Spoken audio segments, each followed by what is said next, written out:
ცხოვრებისეული მიმართულებები, ემოციები, რომელიც აუცილებლად უნდა გავითვალისწინოთ იმისთვის, რომ ნებისმიერ საქმეში მივახციოთ წარმატებას, პროფესიონალიზმი პირველ რიგში და მრავალწლიანი გამოცდილება, რომლის მომსწრე ახლა ამჟამად უკვე ქალების ნარატივში გავხდებით, ფსიქოლოგი, არაჩვეულებრივი რესპონდენტი ნანა ჩაჩუა სტუმრად გადაცემაში ქალების ნარატივი. უღრმესი მადლობა პირველ რიგში გამწოდო ნანა მობრძანებისთვის, გადაცემაში მონაწილეობისთვის, ძალიან ბევრ საინტერესო რჩევას ველით თქვენგან, ბევრი მნიშვნელოვანი აქცენტი მომისმენია თქვენგან სხვადასხვა მიმართულებით და სხვადასხვა საკითხზე, მათ შორის მედიის როლზე საზოგადოებაში, ამა თუ იმ საკითხის აღქმის, ვთქვათ ასე დავარქვათ და შედეგის მიმართულებით დამეთანხმებით ამაში, თუმცა პირველ რიგში უნდა გავამახვილო ყურადღება ემოციების მგრძნობაზე და ემოციების მართვაზე. თქვენ პირადად როგორ ახერხებთ სტრესულ გარემოში ცნობილი და ღვაწლმოსილი ფსიქოლოგი ემოციების მართვას, როდესაც იყურებთ ყოველთვის ეს კითხვა მიჩნდება ნებისმიერ დროს. კი ბატონო, მოგესალმებით თქვენ და მივესალმებით თქვენს ტელემაყურებელს. ძალიან უმშვენიერეს და არაჩვეულებრივი, ძალიან კარგი სტუდიიდან. ძალიან მოქმედებს გარემო ალბათ. კი, არაჩვეულებრივი. ემოციებიც უფრო კარგად მართვათ. ადამიანი თავისთავად ცხადია, რომ არის ემოციის სუბიექტი. ეს არის აზროვნება, ემოცია ადამიანისათვის და ნებისყოფა, რომელიც არის დამახასიათებელი და მისი პრიორიტეტი. ყველა ცოცხალ არსებათაგან გამორჩეულად სწორედ ეს გახლავთ. რომ მას აქვს შეუძლია აზროვნება, ემოციონალური დამოკიდებულება მოვლენების მიმართ და ნებისყოფა. ყოველთვის ემოციებში. დიახ, დასაკვირველია რა თქმა უნდა, რადგანაც თუ აზროვნებით მეძლევა კითხვაზე პასუხი, რა არის ეს? ემოცია გამოხატავს, რაც არის იმის მიმართ ჩემს სუბიექტურ დამოკიდებულებას. და სად ყოფილა ის მნიშვნელოვანი მიგნება, რომელსაც მნიშვნელოვანი სწორედ ესაა. და ნებისყოფა ეს არის მის სადმე მოქმედება, დამოკიდებულება და ასე შემდეგ. ძალიან საინტერესოა რელიგიური კუთხით როგორ შეიძლება დავინახოთ ეს. თუ აზროვნება ეს არის შემოქმედი ღმერთი, ანუ ის რაც შენ უნდა იცოდე, რასთან აქვს კავშირი და რა არის ეს თავად, რასთანაც ურთიერთობ და მეორე ეს არის შენი დამოკიდებულება, ყველაფერი იმის მიმართ, რაც არსებულია და საკუთარი თავის არსებულია და ეს თვითცნობიერების თემა გახლავთ. ეს რელიგიაში განიხილება, რელიგიაში კი არ განიხილება, ამ წუთში განვიხილოთ, მოდი ჩვენ ასე, რომ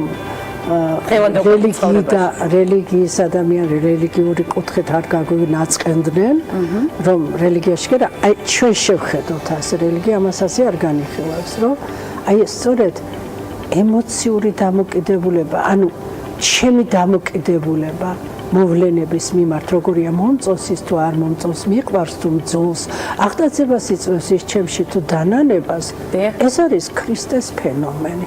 და რა არის ქრისტე? როგორც პავლე მოციქული ამბობს, სიყვარულია. ანუ ემოციის მართვის, ძირის ძირი, ემოციის პოზიტიურად წარმართვის, კონსტრუქციულად წარმართვის, ისე რომ შენს ბედნიერი იყო და შენს ირგვლივ მყოფი ადამიანის ბედნიერები გიყვარდეს. სიყვარული არის ყველაფრის წამალი და პოზიტიური ემოციების მოსწავლება. ის ძირი, აი ის არის ის რესურსი, რომლითაც შეიძლება გქონდეს ადეკვატური დამოკიდებულება. თუმცა ამას მობილიზება სჭირდება. გრევა არის სიყვარულით უნდა დაინგრეს. შენება სიყვარულით უნდა დააშენდეს და აი ამიტომ ამბობს ეკლესიასთან, რომ არის ჟამი გრევისა და არის ჟამი შენებისა, არის ჟამი თქმისა და არის ჟამი უთქმელობისა. აი ამ ჟამს, ანუ იმ დროულობას სწორედ სიყვარული მიგაგნებინებს და თუ ამას ყველაფერს აკეთებ, შენი შინაგანი კონსტრუქციული დამოკიდებულებით მოვლენების მიმართ ემოცია უნდა მართო თუ არ უნდა მართო, ეს საკითხიც აღარ არსებობს. თავისთავად მოგვარება. ეს არის თავისთავადი პროცესი, მიმდინარე პროცესი და მხოლოდ და მხოლოდ აი ამ წერტილში, ამ მომენტში ავლენს ადამიანი თავის თავს, როგორი ემოციური დამოკიდებულებაც გაქვს არსებულის მიმართ და მოსალოდნელის მიმართ და წარსულის მიმართაც, ხო? ეს ახარ შენ. განწყობის თეორია შევქმნით ახლა, მობილიზება მოვახდინეთ ყველაფრის, ხომ ასეა? კი ბატონო. თუმცა არსებობს ისეთი მომენტები, როდესაც საკუთარ თავს მობილიზებაში ვერ აქცევ, გარკვეულ სიტუაციებში. ამას გამომუშავება სჭირდება და დროდადრო ფსიქოლოგთან ვიზიტიც და სწორად ორიგო არ იქნება ფსიქოლოგთან რომელსაც ახლა გვაწვდით თქვენ ქალების ნარატივის მეშვეობით, ამდენ მარტივია პირდაპირ ეთერში ქალების ნარატივში ამჟამად მარტოთ ემოციები თუ გაუთვითცნობიერებელი სტრესი მაინც არის და მოქმედებს ადამიანზე. აი ეხლა ამ წუთში ჩემი პროფესიიდან გამომდივარ. იცით რა არის რომ სადაც ხარ აი იაპონელებს აქვთ აი ასე ერთ-ერთმა იაპონელმა მხატვარმა თქვა ასეთი ფრაზა და ძალიან მომწონს რომ თუ გინდა რომ დახატო ჩიტი გახდით ჩიტი. აი რაშიც ხარ თუ იმაში გაქვს ჩართულობა აი ეს ჩართულობის თემა ძალიან მნიშვნელოვანია. მაშინ იცით რა შენ მას ეკუთვნი აი ჩაისვამ დალიე ჩაი. ნუ ვიქრებ გუში რა იყო ხვალ რა იქნება. აქ და ამჟამად აი აქ ახარ ამას ლაპარაკობ, რასაც ლაპარაკობ, იყავი ამ ნათქვამში, იყავი ამ სიტყვაში. სამზარეულოში ხარ, სადილსაკეთებ, იყავი ამაში. ანუ ძალიან მნიშვნელოვანი რჩევები გავუტონო ნანა. კარგია თუ კარგად აღვქვამთ ამას ყველაფერს, გავიაზრებ და საკუთარ თავზეც გამოვხსნით. და თუ მსმენელი ჩართულია კიდევ მსმენაში, ის მიიღებს ამას. ის მიიღებს იმრჩევას. ჩვენ კიდევ ჩვენს სიტყვაში გვაქვს ჩართულობა და აზრში იმყოფებით, მაშინ იცით რა არის, აი ვამბობთ ისე, რომ ისიც მიიღებს. ჩვენ გვაქვს ემოქმედება პოზიტივის გაცემის ამ შემთხვევაში, კი ბატონო. აი ეს არის მიღები, გაცემისა და მიღების ერთდროული აქტი ქვია ამას. გაცემისა და მიღების. ბატონო ნანა, რომელზეც თქვენ გისაუბრიათ უკვე სხვადასხვა დიალოგები მომისმენია ამ თემასთან დაკავშირებით, რა სჭირდება დღეს ქართულ მაყურებელს? ვიცი რომ სატელევიზიო არხებს ნაკლებად უთმობთ დროს. რა სახის გადაცემები სჭირდება დღეს მაყურებელს, რომ აღიქვას სწორედ ის პოზიტივი და ის მიმართულება, რომელიც ახლა გურჩიეთ? იცით რა არის, ხშირად იციან თქვენ რომ მოდი ისეთი გადაცემები გაკეთეს ტელევიზიებიდან, რომლებიც სადაც მხოლოდ კარგზე იქნება ლაპარაკი და არ იქნება ცუდზე. თუ ის ცუდი ჩვენი ცხოვრების ნაწილია და ჩვენ ამ ცუდში გვიწევს ცხოვრება, რასაც ცუდს უწოდებთ, თორე ეს ცხოვრების პროცესია.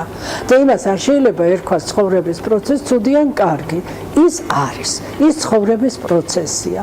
თუ მას მივაწვდით მაყურებელს ისეთი ინტონაციით თუნდაც აი ძალიან მნიშვნელობა აქვს ხმას ძალიან დიდი მნიშვნელობა თუ ისეთი გადაცემის ქუდი იქნება სადაც პირდაპირ განგაშის ესე იგი ზარები არ რეკენ აი ამ იმაში გადაცემის ქუდში და აი ყოველთვის მაყურებელი გრძნობს რომ მისადმი პატივისცემა არის აი იმ გადაცემაში, აი იმ ნათქვამში, იმ სიუჟეტში, აი თვითონ მაყურებელი, რომელიც ზის თავის ოთახში, თავის სახლში, თავის კამზე, თავის სავარძელში და განიცდის ამ ყურებაში ადამიანად ყოფნას რა დონის სიუჟეტიც არ უნდა იყოს მოცემული, ამიტომა პროფესიონალი საჭირო, ოპერატორიც კი პროფესიონალი უნდა ოპერატორის გარეშე ანუ ოპერატორების საყურადღებოდ მინდა ვთქვა, რომ გადამწყვეტი მნიშვნელობა არის კადრს როგორ აჩვენებენ და რა დოზით და რა ხანგრძლივობითაც აჩვენებენ ესეც კი და ძალიან მნიშვნელოვანი არის ის კი არ უნდა მნიშვნელოვანი ის არის რომ კი არ დამალო კი არ შეფუთო არამედ აჩვენე ისე როგორც არის ოღონდაც ისე თქვი ისე გააკეთე რომ აი მაყურებელმა იგრძნოს თავი ამ პროცესში როგორც აი ადამიანი მისადმი გაფრთხილება არ ახსოვთ ზოგჯერ არც წამყვანებს, არც გადაცემის შინაარსში, არც ოპერატორების ხედავთ, რომ იქეთ ადამიანი შემთხვევაში. უმეტეს შემთხვევაში სტუმრებს არ ახსოვს სწორედ, რომ იქ ადამიანია და მას ის სიმართლე ისე უნდა მიეწოდოს, თუ არა და ეხლა იმისი დრო არ არის, თორე არაჩვეულებრივად აქვს ჰომეროს, როგორ ეუბნება პრიამოსი აქილევს, რომ მე რა ვქნა ახლა უბედურმა მამამ, როცა ახლა ჩემი შვილის კვლელის საზისხარ ხელებს კოცნი და ისე ეუბნება, რომ აქილევსი ატირდება. იმიტომ რომ აქ მან გადასცა ის განცდა, ის გრძნობა, სადაც აქილევსის პერსონა ხელყოფილი კი არ იყო პირიქით, იცით, უფრო ამაღლებული იყო. ამიტომ აქ რუსთაველს ნათქვამი გველსახრელით ამოიყვანს ენა ტკბილად მოუბარი. ნამდვილად ასეა. ტკბილად მოუბარი არ ნიშნავს შენი ჭირიმე შენგენაც ვარ. ტკბილად მოუბარი ნიშნავს რომ შენთან ურთიერთობაში მაგრძნობინე რომ მე შენი სულიდან აღქმული ვარ და განცდილი ვარ როგორც ადამიანი. აი გისმენთ ახლა კავტონო ნანა და ძალიან დიდი სურვილი მაქვს რომ სულ ისაუბროთ და სულ გისმინოთ მსმენელის როლში ვიყო. დიდი ხნის განმავლობაში რამდენად არის საქართველოში ფსიქოლოგთან ვიზიტის კულტურა, სწორედ აქეთ მინდა. წავიდეთ თქვენი მრავალწლიანი გამოცდილების ფონზე წლების შედარების საშუალებაც გვეძლევა. აქტიურია თუ არა დღეს სწორედ ამ მიმართულებით ქართველი პაციენტი? საკმაოდ აქტიურია. და წლების შედარება რომ მოვიდინოთ, წლების შედარებით რო გავაკეთოთ ახლა რომ დაახლოებით 30 წლის წინ ეს უფრო ნაკლები იყო. თუმცა მაინც იყო.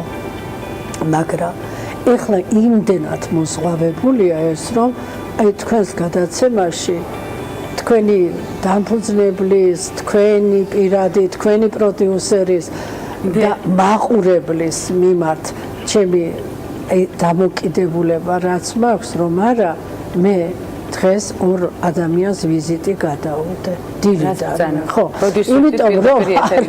იმიტომ რომ არა გადაუდე სხვა მეტი არაფერი იმიტომ რომ აი რო იწყება მუშაობა დილის აი თქვა 10 საათიდან ღამის 10 საათამდე გრძელდება ეს სამუშაო შაბათ-კვირის ჩათვლით ეხლა თქვენ წარმოიდგინეთ რომ როგორი არის მართლაც მოზღვავება და ეს არ არის მხოლოდ იმის გამო რომ მხოლოდ იმის გამო რა თქმა უნდა არის მაგრამ ამიტომ ხას უსვამ მხოლოდ იმის გამო რომ პრობლემების სიმრავლე არის არჩევანის სიმრავლეა და არჩევანის სიმრავლე რას ნიშნავს აი ამ კლდიდან გადავეშვა თუ უკან დავბრუნდე და სწორი გზით ვიარო ეს არჩევანია აი ასეთი არჩევანი და უამრავი არჩევანის წინაშე დგას დღეს ადამიანი და მას შინაგანი კონფლიქტები უჩნდება ამის გამო შინაგანი დაძაბულობა საკუთარ თავთანაც გაუცხოებს უამრავი სხვა პრობლემები არსებობს და რა თქმა უნდა რომ აი ამ შემთხვევაში ის კულტურა რომელიც დღეს ფსიქოლოგთან ურთიერთობის კულტურად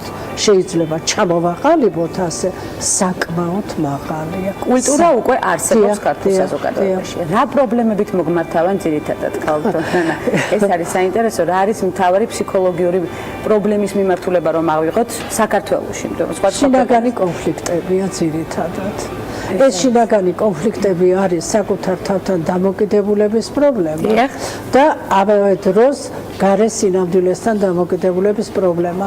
ახლა რომ ყოფილიყო ზიგმუნდ ფროიდი აუცილებლად იტყო და არ დაგავიწყდეთ რომ დაცვის მექანიზმებს მიმართავენ ადამიანები და უმეტეს შემთხვევაში და ამეთი გაურბიან სინამდვილეს და ერიხ ფრომიც გვეტყო და არ დაგავიწყდეს ახლა. მეტყოდა რომ უნდა თქვა რომ თავისუფლებიდან გაქცევის მექანიზმები მუშაობს ძალიან ხშირად და ეს გაქცევის და ეს არის პასუხისმგებლობიდან გაქცევა.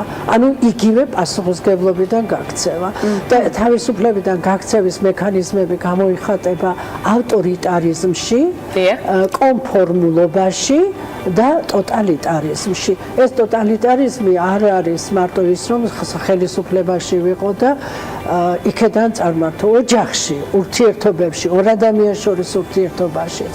აი ეს ტოტალიტარიზმი ყვავს და აი რა თავარია აი კონფორმულობა და ეს კონფორმულობა რომელსაც ჩვენ ისე აი ერიხ ფრომი ამბობდა რომ უბედურება ის კი არ არის რომ მე სხვის აზრს ავტომატურად ვიმეორებ და რაღაცას ვეთანხმები ისე რომ არ მაქვს გაცნობიერებული და რადგან სხვამ თავი დააქმნია და თქვა ხო მეც ვამბობ ხოს ამაზე დიდი უბედურება ის არის რომ ეს სხვისი აზრის გავლენის გამო ჩემი აზრის გამოხატვა მე რომ გონია რომ ეს ჩემი საკუთარი აზრია აი ესა უბედურება და არა ის რომ მე თუნდაც ვიმეორებ სხვის აზრს მაგრამ თუ ვიცი რომ ეს ჩემი აზრი არ არის სხვისია აქ ნაკლებია ის სირთულე ძალიან ბევრი მდგომარეობა გაქვთ ამოხსნილი ქალბატონ ნანა გისმენთ და ნებისმიერ მიმართულებით ამომწურავ პასუხს გვაძლევთ არის თუ არა ისეთი მდგომარეობა ადამიანის რომელიც არის თქვენი კვლევის საგანი დღეს სამშაბათ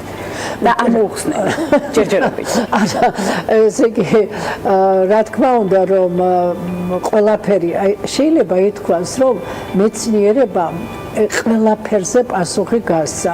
აი უჯრედის, მოლეკულის, ატომის, ატომგულის შიგნით, აი რო სიღრმეში ჩავდივართ და ასევე სივრცეში გაჭრილი, თქვათ, რა, აი ესეთი დიდი მასშტაბურით ყველაფერი არის, მაგრამ ყველაზე მნიშვნელოვანი და ღირებული მაინც ის არის, რომ ჩვენ შევხედოთ ჩვენს დღევანდელ ყოფას, აი კონკრეტულ ყოფას, რაში იმყოფება დღევანდელი საზოგადოება. რა, აი მე ერთი სტატია გავაკეთე ამ ბოლო პერიოდში, ხო? აი ეხლა, ხო? ბოლოს და აი მას აქვს ასეთი სათაური, გაყოყოჩებული ცნობიერება, ანუ აპოკალიფსი დღეს. დღეს არის ჩვენი ცნობიერების პრობლემა, ადამიანის ცნობიერების. ეს არ ეკუთვნის ახლა თბილისში მოსიარულე, საქართველოში მოსიარულე ადამიანს, ეს არის აი დღევანდელი კაცობრიული ადამიანი, ამ კაცობრიობაში მყოფი, დღევანდელ დროში, დღევანდელ ყოფაში მყოფი ადამიანი და აი აქ შემოდის ასეთი ცნობიერების ცნება, აი გაყოყოჩებული ცნობიერება, გაყოყოჩებული ცნობიერება, რამ გააყოყოჩა ეს ცნობიერება. მე იუნგს დავესესხე აი ამ ტერმინში გაყოყოჩებულ ცნობიერებას და აი გაყოყოჩებული რას ნიშნავს? ის რომ ჩვენ ტექნიკა მოგცა შესაძლებლობა იმისა, რომ თქვათ ჩვენ შეგვიძლია ყველაფერი. ჩვენ მოგცა ფულმა უმეტეს შემთხვევაში იმისი შესაძლებლობა, რომ თქვათ ჩვენ ყველაფერი ვართ, მაგრამ ჩვენ ვართ ყველაფერი იმ შემთხვევაში თუ ვართ ერთდროულად შემოქმედები, შეგვიძლია სიყვარული და შეგვიძლია ამის შესაბამისი მოქმედება. აი ეს სამი ფენომენი და აი ეს საკითხია გჭირდება.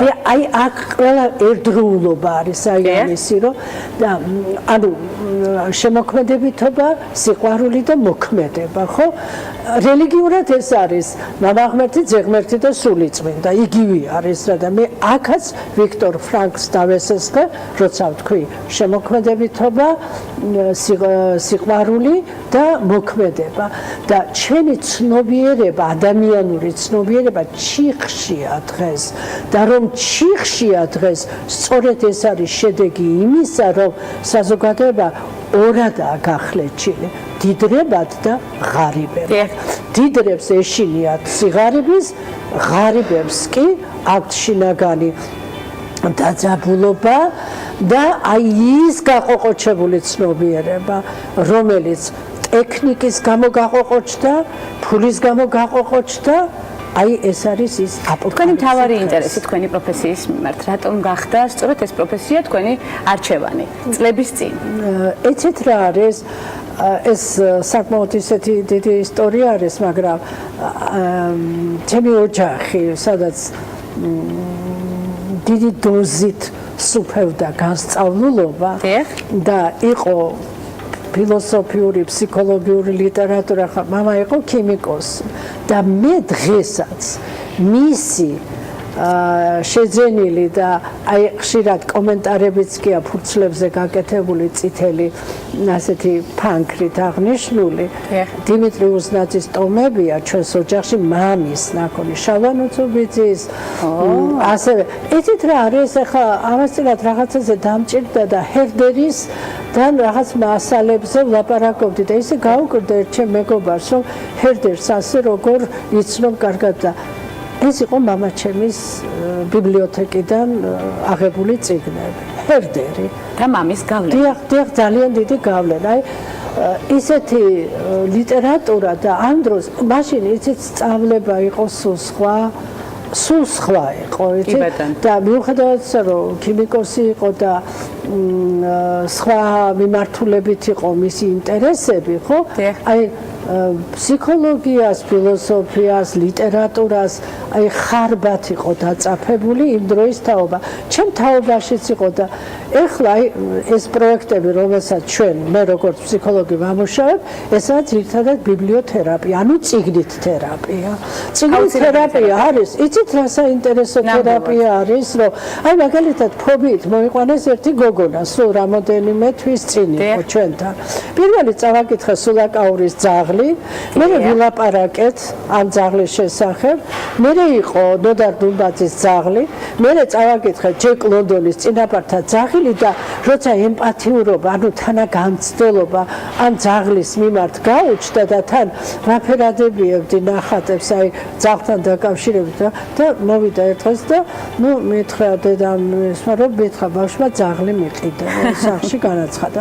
ეს არის ძალიან პატარა დეტალი და ასევე არის აი სიკვდილთან შიში არის ძალიან ხშირად ყველა ფობიის ძირი საბოლოოდ მაინც სიკვდილის შიში არის და ერთხელ რომ ნუ მოდი წაიკითხე ზრდასრული ადამიანი იყო სარტრის კედელი და აი სარტრის კედელს რომ წაიკითხავ ზუსტად დაინახავ რომ აი შენ სიკვდილ შიშ გავლილი და ალბერტ კამიუს შავი ჭირი ახლა უცებ რას გამახსოვს და სიკვდილს რომ გაივლი აი ამ განცდაში როცა კითხულობ ნაწარმოებს და სხვათა შორის არც ფილმს აქვს ამისი ასეთი დიდი ძალა რა თქმა უნდა ხო ამიტომ ქვია ბიბლიოთერაპია და მუსიკას აქვს ძალიან დიდი გავლენა და ამიტომ იყო პითაგორას სწორედ მუსიკით მკურნალობდა და ჩვენც ვიყენებთ მუსიკათერაპიაში თანგონები თერაპიასთან ერთად და აი როცა წაიკითხარ სარტრის კედელი და ნახულობ და ნახეთ რამდენ რაღაცას გებულობ ამ პატარა მოთხრობით რომ აი სიკვდილ გავლილი ადამიანის ხედვა სიკვდილ გავლილი ადამიანის ხედვა რა არის იცი საგნებსა და მოვლენებს თავის ჭეშმარიტ მნიშვნელობას ანის ყველაფერი თავის ადგილას უნდა იყოს აი როგორც ბერძნები იტყოდნენ ძველი ბერძნები საგნებს და მოვლენებს დავარქვა თავისი სახელი ეს უკვე ცხოვრების აი ხელის გულზე დადება ბიბლიოთერაპიისთვის თქვენ ძალიან დიდი დრო გაქვთ გამოყოფილი როგორც ჩანს მთელი ცხოვრების მანძილზე ახლაც აგრძელებთ და გააგრძელებთ კიდეც წიგნისთვის დიდი დროის დათმობას ასევე მუსიკის შეგრძნებას რაც ძალიან მნიშვნელოვანია დავმშვიდდით და პოზიტივი ნამდვილად გვაჩუქეთ კავტონ ნანა უღრმესი მადლობა ამისთვის ყველაფერი სამოხსნა შეიძლება და ყველა ბარიერის გადალახვა ეს არის მთავარი ისიც გვახარებს რომ პაციენტთა რაოდენობა იზრდება და სწორედ ეს კულტურა ყალიბდება საქართველოში კულტურა და არა რაოდენობის გაზრდა კულტურა იმიტომ რომ ნებისმიერს სჭირდება არა ეს ყოველთვის სჭირდება ფსიქოლოგი არ არის დარღვევა ფუფუნება ამიტომ რომ გვახარებს პაციენტების სიმრავლე იმიტომ რომ